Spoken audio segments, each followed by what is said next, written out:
Planning a trip to Tijuana, Mexico, or another border city in Mexico?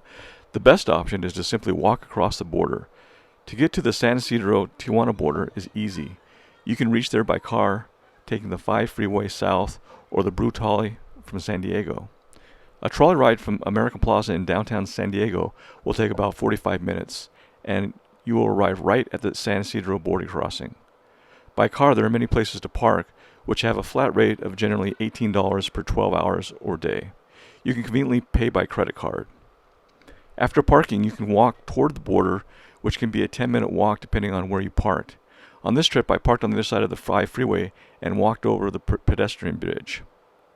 One important key to remember when entering Mexico is that the immigration officials will ask for your passport. Don't worry, if you don't have a passport, you can still enter, but will be asked to pay a day tourist pass for $20. You can only pay this in cash. This time I didn't bring my passport, so a $20 tourist pass was required. The other option is to simply drive across the border by car, where they won't stop you and ask you for your passport unless they want to do a second inspection. But bear in mind that Mexican auto insurance is recommended, because if you get in an accident, you may have to go to the police office to pay a hefty fine or be jailed, especially if there's bodily injury. Mexico auto insurance is pretty reasonable and definitely a peace of mind. Once crossing the border, you can catch a taxi to take you anywhere in the city. The price is usually about $5, but I prefer to walk to Revolution Boulevard, which is about a 15-minute walk. From there, you can catch an Uber to take you to different places.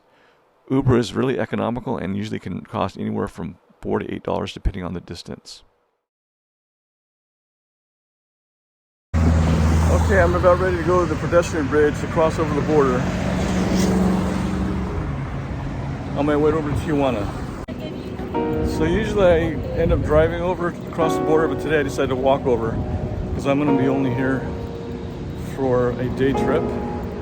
So I'm walking over the main pedestrian bridge, and as you can see behind me here, that's where I'm headed.